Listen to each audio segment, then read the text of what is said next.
और खासकर मैं पूछना चाहूँगा मैया सम्मान योजना को लेकर के क्या कहें? देखिए, हम फिर से कहेंगे मैया सम्मान योजना आप 50 साल 45 साल तक की महिलाओं के लिए ठीक ठाक है, कारगर है। लेकिन अब 18 से 25 साल 30 साल 35 साल की बहनों को, लड़कियों को देते हैं, तो उनके अंदर जो प्रतिभा है, जिसका विकास होना चाहिए, उसमें कहीं ना कहीं उस गति में अवरोध उत्पन्न हो जाएगा। वह फ्री फोकट में जब मिलेगी, जिस प्रकार आज देखिए, आज खेती का दर आप जाके गाँव में देखिए, पता कीजिए, पहले जो खेत थे उनमें फसल किस प्रकार तैयार होती थी, किस प्रकार का मेहनत होता था, और जब से ये 5 किलो 6 किलो फ्री का राशन आया है, उसके बाद से खेतों की क्या स्थिति है आप देख सकते हैं। तो इसीलिए मैंने उस तर्क को रखा। एसएससी सीजीएल के जो युवा हैं सड़कों पर बैठे हुए हैं, उनका मुद्दा क्या होगा? देखिए भैया, हम तो उनके मुद्दों के साथ हैं। हजारीबाग मिलने भी हम जाएंगे, जैसे हम घर पहुंचेंगे तो हजारीबाग मिलने के लिए जाएंगे।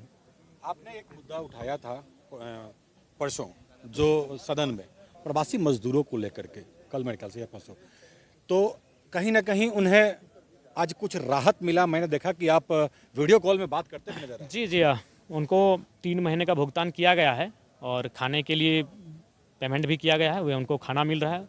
जबकि जब हमसे हमारी टेलीफोनिक बात हुई थी सदन में, उस बात को उठाने से पहले वो केवल पानी पी के 2 दिन से थे। 2 दिन से वो मैंने भोजन नहीं किए थे। तो जब सदन में बात उठी तो शायद एमबीसी के माध्यम से या फिर जो भी है सरकार की ओर से या फिर सरकारी विभागीय पहल हुई थी और उसमें सफलता तो मिली है फिलहाल। आपको लगता है कि जो जयराम बाहर काम नहीं कर पा रहा था, आने से कुछ तो कम से कम हो रहा है? हाँ, कुछ तो होगा। देखिए, आप 100% आप भी जानते हैं वो सरकार की मनोदशा पे डिपेंड करता है। कुछ कार्य होगा, आप सारे कार्यों को कोई इग्नोर नहीं कर सकता है। अभी आवेश में आ गए थे, कारण क्या था? देखिए, आवेश में, देखिए आप सदन में ही हम आवेश में थे, आक्रामक होकर आए हैं, तो कम से कम बाहर आए तो हमारे लय को टूटने दीजिए। उसके बाद आपको जो तीखे सवाल करने हैं तो स्वाभाविक है। हमें लोग नायक बनाए या खलनायक बनाए, जनता हमारे इस व्यवहार से परिचित है। तो इसलिए कुछ लोग पत्रकारिता की आड़ में खुन्नस निकालते हैं और हमें चुनाव के दरमियान भी देखने को मिला जिस प्रकार देश में अभी हाल है। देश में अभी सारी चीज़ें, अब बहुत सारी चीज़ें हैं जो स्वतंत्र नहीं रही। तो कुछ लोग ऐसा करते हैं और उन्हीं के कारण तमाम लोग बदनाम हो जाते हैं।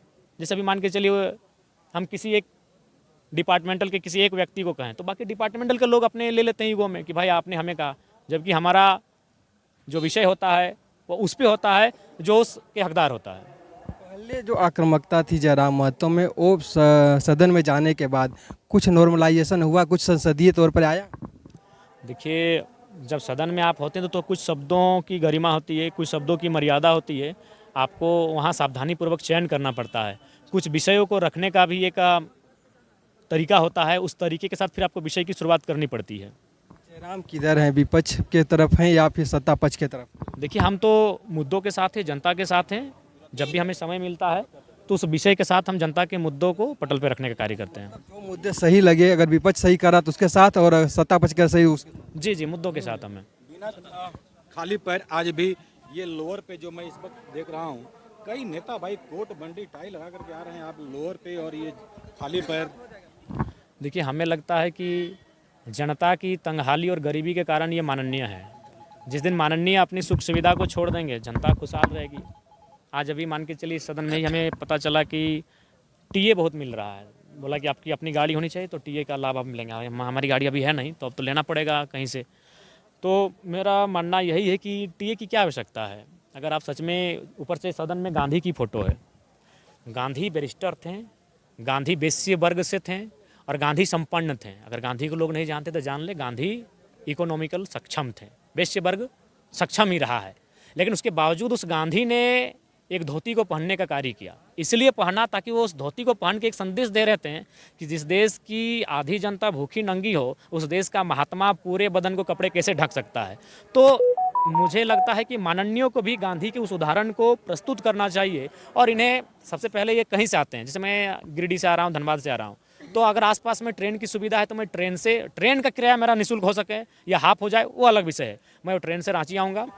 रांची जब मैं एक आवास मुझे मिले, आवास कहने का मतलब है एक क्वार्टर, वहाँ से सुबह बस की व्यवस्था हो, बस की सुविधा हो और तमाम जो बस हैं वह जाएंगे और माननीय अपने दरवाजे में रहेंगे। जैसे बच्चों को पिक करते हैं वैसे माननीय को पिक करके सदन में लेकर आएँ।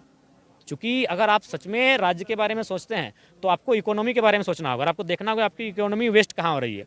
यहाँ मैक्सिमम इकोनॉमी माननीय की सुख सुविधा में वेस्ट हो रही है। अभी आप इकोनॉमी कहाँ देखेंगे, ना एक चेन बनेगा। जैसे अभी बालू की बात करें तो बालू का एक चेन बनेगा, थाना प्रभारी से ऊपर डीएसपी, डीएसपी से ऊपर एसपी, अब पता नहीं उसके बाद भी कोई मंत्री संलिप्त है क्या, तो एक चेन बनता है।